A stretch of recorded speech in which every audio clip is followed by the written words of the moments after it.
Hello students. तो last class में हमने चैप्टर 6 एक्सरसाइज 6.5 के क्वेश्चन नंबर 23 तक कर लिए थे और आज की क्लास में हम क्वेश्चन नंबर 24 से स्टार्ट करेंगे। तो चलो स्टार्ट करते हैं क्वेश्चन नंबर 24। और क्वेश्चन नंबर 24 में आपसे बोला है show that the right circular cone of least curve surface area given volume has an altitude root 2 times of the radius. Altitude root 2 times of the radius आपको prove करना है। तो आपको क्या प्रूव करना है? आपको प्रूव करना है एल्टीट्यूड या height is root 2 times of radius. ये आपको प्रूव करना है और कह रहा है कि show that the right circular cone of least curve surface area, मतलब कर्व सरफेस एरिया को आपको लीस्ट यानी मिनिमाइज करना है एंड गिवन वॉल्यूम, और वॉल्यूम आपको गिवन है। तो आप जानते हो जो कंडीशन गिवन होती है, जो कंडीशन गिवन होती है उसे हम फिक्स्ड या कांस्टेंट कहते हैं। और आपको गिवन क्या है? वॉल्यूम गिवन है। वॉल्यूम आपको क्या है? गिवन है। तो वॉल्यूम क्या होता है? 1/3 पाई आर स्क्वायर एच होता है। अगर हम एक कोन लेट कर लें जिसकी रेडियस क्या है? आर है, हाइट एच है, स्लैंट हाइट एल है। तो आप जानते हो L square equal to H square plus R square, या एल इक्वल टू क्या हो जाए? Under root H square plus R square. तो हमने सबसे पहले एक कोन लेट किया जिसकी रेडियस आर है, हाइट एच है, स्लैंट हाइट एल है। हम जानते हैं L equal to under root H square plus R square होता है। और वॉल्यूम आपको गिवन है, वॉल्यूम आपका 1/3 पाई आर स्क्वायर एच क्या हो जाएगा? फिक्स हो जाएगा, कांस्टेंट हो जाएगा। और आपको प्रूफ क्या करना है? रूट 2 टाइम्स ऑफ रेडियस क्या होगा? एल्टीट्यूड यानी हाइट होगी। ठीक है। और मिनिमाइज करना है आपको कर्व सरफेस एरिया। तो कर्व सरफेस एरिया आप जानते हो, कर्व सरफेस एरिया जो होता है कर्व कोन का, वो पाई आर एल होता है। एल की वैल्यू पुट कर दो, एल की वैल्यू क्या आ जाएगी? H square plus R square. तो ये ए हो गया। ठीक है। अब आप जानते हो कि यहां पर वॉल्यूम आपको गिवन है, आप आर स्क्वायर की वैल्यू यहां पर पुट कर सकते हो। तो आर स्क्वायर इक्वल टू क्या आया? 3v अपॉन पाई एच। एच की वैल्यू आप निकाल लो, क्योंकि एच की वैल्यू आपको सिर्फ यहां पर पुट करनी पड़ेगी, जबकि आर की वैल्यू दो जगह पे। तो आप किसकी वैल्यू निकाल लो? एच की वैल्यू निकाल लो, 3v upon pi R square. अब आप जानते हो कि 3v अपॉन पाई कांस्टेंट है, तो आप उसको k लेट कर लो। तो ये हो जाएगा k अपॉन आर स्क्वायर। तो आपकी जो हाइट है वो कितनी आ गई? k अपॉन आर स्क्वायर आ गई। हाइट की वैल्यू आप पुट कर दो, हाइट क्या आ गई? पाई आर अंडर रूट के अपॉन आर स्क्वायर का whole square plus R square. ठीक है। तो ए आपका आ जाएगा पाई आर अंडर रूट के square upon R power 4 plus R square. अब आप स्क्वायर कर दो, स्क्वायरिंग बोथ साइड। तो ए स्क्वायर इक्वल टू क्या आ जाएगा? Pi square R square.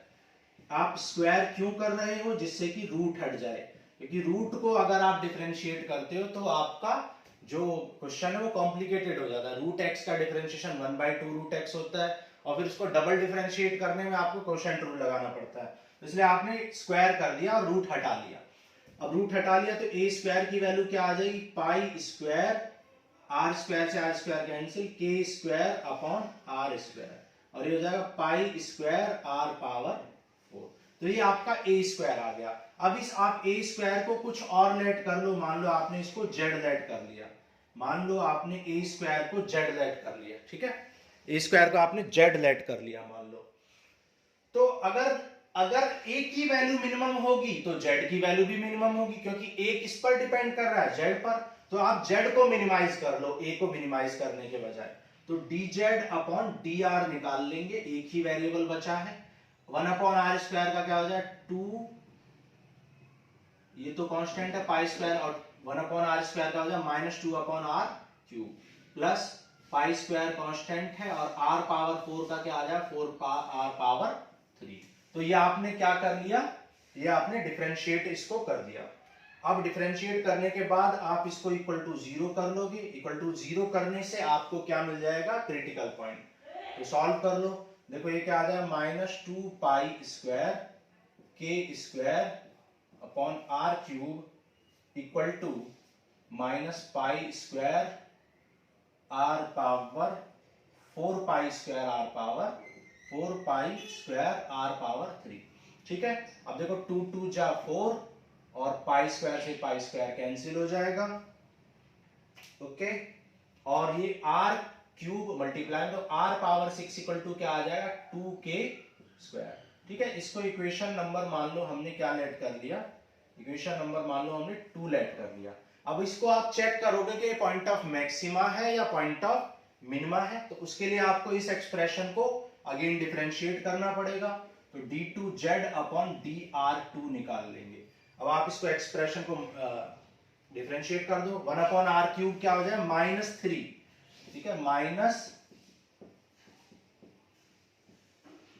-3 upon R power 4 हो जाएगा, और ये हो जाएगा आर क्यूब का 3r स्क्वायर, तो 12 पाई स्क्वायर आर स्क्वायर, ये आ जाएगा आपका। डिफरेंशिएट आप करके देखोगे तो आपको ये एक्सप्रेशन मिल जाएगा।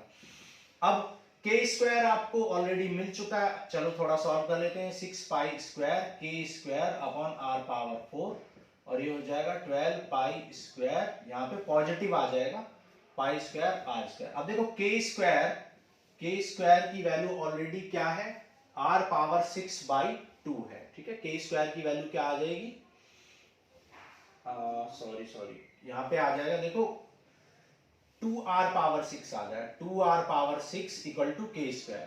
तो k स्क्वायर की वैल्यू आप क्या लिख सकते हो, 2r पावर 6 और अपॉन r पावर 4 है, प्लस 12 पाई स्क्वायर r स्क्वायर।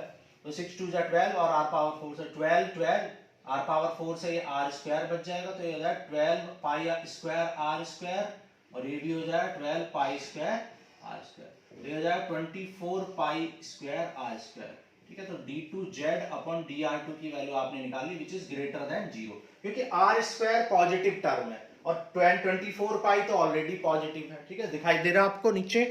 ठीक है, देखो 24 पाई पॉजिटिव है और r स्क्वायर किसी भी क्वांटिटी का स्क्वायर पॉजिटिव है, ग्रेटर देन 0 हो जाएगा। तो क्योंकि ये ग्रेटर देन 0 हो गया है, तो लिखेंगे since d2z upon dr2 is greater than 0।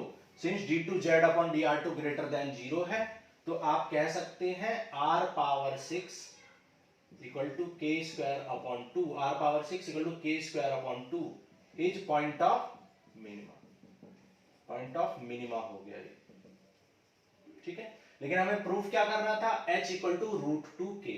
तो k की वैल्यू आप यहां पे पुट कर दो। k की वैल्यू क्या थी, k की वैल्यू थी 3b upon pi whole square हो जाएगा, और अपॉन 2b है, तो ये हो जाएगा इक्वल टू r पावर 6, ये हो जाएगा 9v square upon pi square 1/2, और v स्क्वायर की वैल्यू क्या आ जाएगी, यहां से v स्क्वायर आ जाएगा 1/3 पाई r स्क्वायर। v की वैल्यू पुट कर दो, तो v की वैल्यू क्या आ जाएगा, r power 6 equal to 9 into v square कितना हो जाएगा, देखो 1/9 pi square r power 4 h square, और अपॉन में 2 पाई स्क्वायर।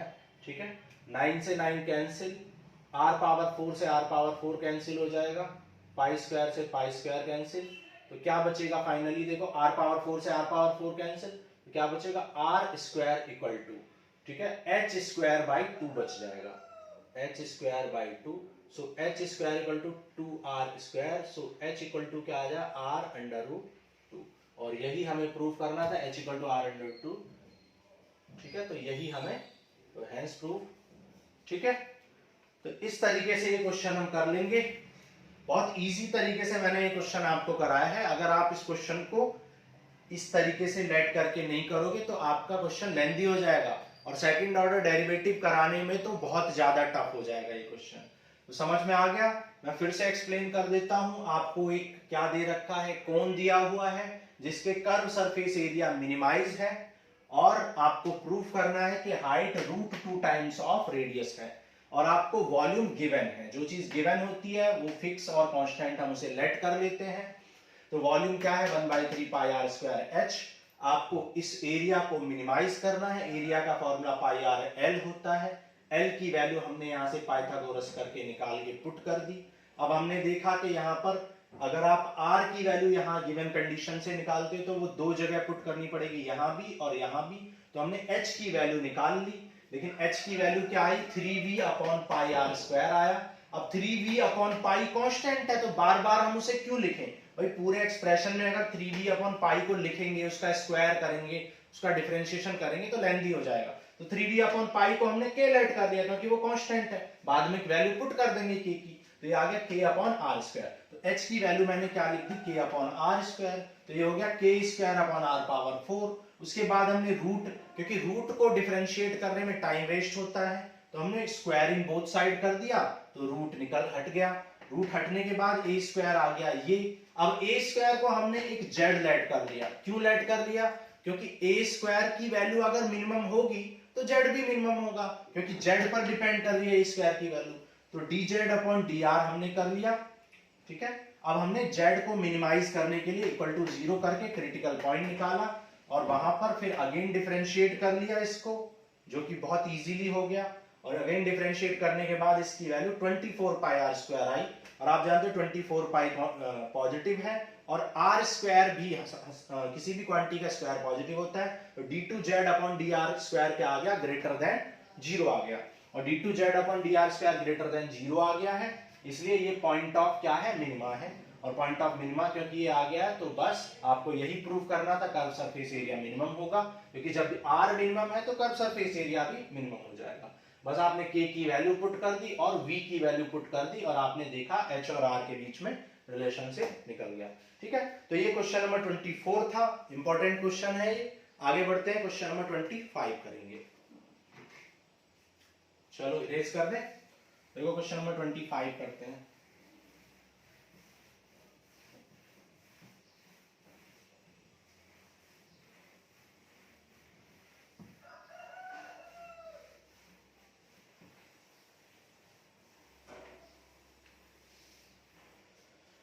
चलो देखो क्वेश्चन नंबर 25। क्वेश्चन नंबर 25 में आपसे बोला show that the semi vertical angle of the cone of the maximum volume. मतलब यहां पर एक सेमी वर्टिकल एंगल आपको प्रूव करना है, ठीक है। आपको शो दैट करना है, शो दैट और prove that semi vertical angle यानी अल्फा आप लेट कर लो इज tan इनवर्स √2, ये आपको प्रूव करना है। और कह रहा है कि maximum volume and given slant height, ठीक है। आपको स्लैंट हाइट गिवन है, आप जानते हो जो चीज आपको गिवन होती है उसको आप फिक्स या कांस्टेंट मानते हैं, ठीक है। तो ये कितना है? मान लो आपने लेट कर ली, जो गिवन है स्लैंट हाइट वो आपने क्या लेट कर ली? एल लेट कर ली, ठीक है। स्लैंट हाइट आपने एल लेट कर ली। तो सबसे पहले आप एक कोन ड्रॉ कर लो, और कोन की स्लैंट हाइट आपने एल लेट कर ली। ये हो गई आपकी रेडियस और ये हाइट है, और ये आपका सेमी वर्टिकल एंगल है। सेमी वर्टिकल एंगल किसे कहते हैं? कोन के ये जो वर्टेक्स पे एंगल बनता है इसे वर्टिकल एंगल, और इसके हाफ को सेमी वर्टिकल एंगल कहते हैं, ठीक है। इसके हाफ को क्या कहते हैं? सेमी। तो सेमी वर्टिकल एंगल आपने अल्फा लेट कर लिया, ठीक है। अब यहां से एल स्क्वायर इक्वल टू क्या लगा सकते हैं? एच स्क्वायर प्लस आर, और एल इक्वल टू क्या लिख सकते हैं? Under root H square plus R square लिख सकते हैं, ठीक है। आपसे क्या बोला हुआ था? स्लैंट हाइट गिवन है और मैक्सिमाइज करना था आपको वॉल्यूम को। तो वॉल्यूम ऑफ कोन आप जानते हो, volume of cone v equal to क्या होता है? 1/3 पाई आर स्क्वायर एच, ठीक है। 1/3 पाई। अब आप देख सकते हो यहाँ पर कितने वेरिएबल हैं? यहाँ पे 2 वेरिएबल हैं, आर स्क्वायर और एच स्क्वायर। तो आप यहाँ से आर स्क्वायर की वैल्यू निकाल लो या एच की वैल्यू निकाल लो, आपकी मर्जी है। तो आर स्क्वायर की निकालोगे तो ज्यादा बेटर रहेगा, आपको रूट नहीं लगाना पड़ेगा। आर स्क्वायर इक्वल टू क्या आ जाए? L square minus H square, ठीक है। तो आर स्क्वायर की वैल्यू को यहाँ पर पुट कर देंगे, ठीक है। तो ये आ गया आपका वॉल्यूम। और अब वॉल्यूम आप देख सकते हो कितने वेरिएबल में है? सिंगल वेरिएबल में, दैट इज h, क्योंकि l तो कांस्टेंट है, 1/3 पाई भी कांस्टेंट है। तो आप dv/dh निकाल दोगे, ठीक है। dv/dh आप चाहे तो इसको थोड़ा सा और मल्टीप्लाई कर सकते थे, तो ये d/dh निकाल देंगे 1/3 पाई, ये हो जाएगा देखो l स्क्वायर h हो जाएगा और ये h क्यूब हो जाएगा। तो आपको इसको डिफरेंशिएट करना है। 1/3 पाई कांस्टेंट है, एल स्क्वायर कांस्टेंट है, और h का डिफरेंशिएशन 1 होता है, और h क्यूब का 3h स्क्वायर होता है। तो यहां से ये आ गया 1/3 पाई, ठीक है, L square minus 3h square, ठीक है। अब आप dv बाई डी इसको आप इक्वल टू क्या कर देंगे 0 और यहां से आप वैल्यू निकाल लेंगे। ठीक है, तो 0 करने के बाद यहां पर क्या मिल रहा है, L square minus 3h square equal to 0 आ जाएगा। ठीक है, और एल स्क्वायर इक्वल टू क्या आ जाएगा, देखो L square equal to 3h square आ जाएगा। ये आपकी इक्वेशन नंबर 2 हो गई। अब हम देखेंगे कि आपकी ये जो वैल्यू आई है ये पॉइंट ऑफ मैक्सिमा आई है या मिनिमम। ठीक है, यहाँ पे h स्क्वायर निकाल लो, सपोज h स्क्वायर क्या आ जाएगा, एल स्क्वायर बाई 3। ठीक है, और h इक्वल टू आप सीधा कह सकते हो l बाई रूट 3। तो ये आ गया इक्वेशन 1। इक्वेशन 2, अब इसको आपको चेक करना है ये पॉइंट ऑफ मैक्सिमा है या पॉइंट ऑफ मिनिमा है, ये आपको चेक करना है। तो आप क्या करोगे, अगेन डिफरेंशिएट करोगे, d2v अपॉन dh2 निकालोगे। 1/3 पाई कांस्टेंट है, l कांस्टेंट है तो l स्क्वायर का डिफरेंशिएशन 0 और 3h स्क्वायर का क्या हो जाएगा, माइनस 6h हो जाएगा। तो 3 2 जा 6 तो ये आ जाएगा 2h अपॉन पाई, और h की वैल्यू आप पुट कर दो तो 2 अपॉन पाई और h कितना, l बाई रूट 3। देखो 2 अपॉन पाई ये सब कांस्टेंट है और सब कांस्टेंट है, 2b पाई b l भी कांस्टेंट है, गिवन है, और रूट 3 भी तो नेगेटिव है which is less than 0। तो आप कह सकते हो d2v by dh2 is less than 0, क्योंकि d2v by dh2 less than 0 है तो इसलिए आप कह सकते हैं h equal to l by root 3 क्या हो जाएगा, point of maxima. Since so h equal to l by root 3 is point of maxima. तो ये आ गया आपका पॉइंट ऑफ मैक्सिमा। ठीक है, यही आपको प्रूफ करना था, क्योंकि h पॉइंट ऑफ मैक्सिमा है तो उसका वॉल्यूम भी मैक्सिमम हो जाएगा, क्योंकि वॉल्यूम किस पर डिपेंड कर रहा है, सिर्फ h पर डिपेंड कर रहा है, बाकी चीजों को हमने कांस्टेंट बना दिया है या रिप्लेस कर दिया है। वॉल्यूम क्योंकि h पर डिपेंड कर रहा है तो h मैक्सिमम है तो वॉल्यूम भी मैक्सिमम हो जाएगा, और यही हमें प्रूव करना था, लेकिन यही हमें शो करना था। लेकिन मेनली हमें क्या शो करना था कि जो सेमी वर्टिकल एंगल है अल्फा, उसकी वैल्यू tan इनवर्स रूट होगी। तो tan अल्फा की वैल्यू आप निकाल लो। tan अल्फा क्या हो जाएगा, देखो tan अल्फा क्या होता है, परपेंडिकुलर अपॉन बेस, यानी r upon h। tan alpha के अपोजिट क्या होगा, परपेंडिकुलर, और ये हो गया बेस, तो r अपॉन h हो जाएगा। ठीक है, तो tan अल्फा हो गया r अपॉन h। ठीक है, अब r की वैल्यू आपको यहां से निकाल के पुट कर लेंगे। ठीक है, r की वैल्यू पुट कर लो, l की वैल्यू भी पुट कर लेंगे। ठीक है, r की वैल्यू क्या, देखो l square minus h square, l square minus h square upon h। अब देखो l स्क्वायर किसके इक्वल है, 3h स्क्वायर के, तो 3h square minus h square upon h। तो ये हो जाएगा आपका ठीक है, अच्छा r की वैल्यू क्या हो जाएगी, अंडर रूट में है, अंडर रूट, तो ये हो जाएगा 2h स्क्वायर अपॉन h। ठीक है, अब रूट से बाहर निकालो तो h root 2 upon h, h से h कैंसिल, तो ये आ जाएगा रूट 2। तो tan अल्फा आ गया आपका रूट 2, तो अल्फा आ जाएगा tan इनवर्स रूट 2। ठीक है, और यही हमें प्रूफ करना था।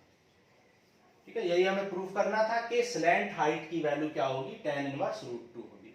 ठीक है, एक बार और एक्सप्लेन कर देता हूं मैं आपको। आपसे बोला हुआ था prove that for a given fix slant height, मतलब स्लैंट हाइट आपको गिवन है, prove that the volume of the cone will be maximum only when the semi vertical angle is tan inverse root 2। तो tan inverse root 2 क्या है, semi vertical angle है, और आपका volume of cone क्या है, मैक्सिमम है। ठीक है, ये आपसे बोला गया। हमने क्या किया, कॉन लेट किया, कॉन का सेमी वर्टिकल एंगल अल्फा मान लिया, हाइट h, रेडियस r और स्लैंट हाइट l। हम जानते हैं l square equal to h square plus r square होता है, वॉल्यूम होता है 1/3 पाई r स्क्वायर h। आप जानते हो कि जिस फंक्शन को आपको मिनिमाइज या मैक्सिमाइज करना होता है उसको सिंगल वेरिएबल में कन्वर्ट करते हैं। तो हम देख सकते हैं यहाँ पे r स्क्वायर निकालना इजी है, तो r स्क्वायर निकाल लिया हमने, l square minus h square. तो आप देख सकते हो ये एक्सप्रेशन सिर्फ अब एक ही वेरिएबल है एंड दैट इज h, क्योंकि 1/3 पाई कांस्टेंट है, l भी कांस्टेंट है, गिवन है, और h आपका वेरिएबल है। तो आपने h के रेस्पेक्ट में डिफरेंशिएट किया, आपको आता है डिफरेंशिएशन करना, और इक्वल टू 0 करके आपने क्रिटिकल पॉइंट निकाला। अब इस क्रिटिकल पॉइंट को आप चेक करोगे ये पॉइंट ऑफ मैक्सिमा है या मिनिमा, उसके लिए आपने इस एक्सप्रेशन को अगेन डिफरेंशिएट किया। आपने देखा डिफरेंशिएट करने के बाद आया -2h अपॉन पाई, h आपका था l बाई रूट 3। तो आपने d2v अपॉन dh2 देखा कि लेस देन 0, क्योंकि नेगेटिव आ गया है, लेस देन 0। तो क्योंकि लेस देन 0 आया है इसलिए h equal to this is point of maxima. और जब हाइट मैक्सिमम हो जाएगी तो वॉल्यूम अपने आप ही मैक्सिमम हो जाएगा, क्योंकि वॉल्यूम सिर्फ हाइट पर डिपेंड कर रहा है, एल कांस्टेंट है, 1/3 पाई कांस्टेंट है। इसका मतलब है आपका वॉल्यूम मैक्सिमाइज हो गया। और कब हुआ वॉल्यूम मैक्सिमाइज? जब हाइट की वैल्यू L/√3 है। लेकिन आपको सेमी वर्टिकल एंगल निकालना था, तो tan अल्फा आप जानते हो क्या होता है, परपेंडिकुलर अपॉन बेस होता है। परपेंडिकुलर tan अल्फा के अपोजिट क्या हो जाएगा, परपेंडिकुलर r, बेस हो जाएगा h, तो r अपॉन h, r की वैल्यू L² - h² रूट लग जाएगा। ठीक है, r की वैल्यू क्या हो जाएगी, √L² - h², और L की वैल्यू 3h² है, तो 3h² - h², 2h², रूट लगाओगे तो h√2, h से h कैंसिल, √2। ठीक है, तो tan अल्फा क्या आ गया, √2, तो अल्फा आ गया tan इनवर्स √2, और यही हमें प्रूफ करना था। ठीक है, तो ये हो गया क्वेश्चन नंबर 25। तो क्वेश्चन नंबर 25 हो गया। अब नेक्स्ट क्लास में हम बचे हुए क्वेश्चंस को करेंगे, 26, 27, 28, 29, जो भी क्वेश्चन 4 क्वेश्चन बचे हैं उनको नेक्स्ट क्लास में कवर करेंगे। ठीक है, तो आज के लिए इतना ही। Thank you.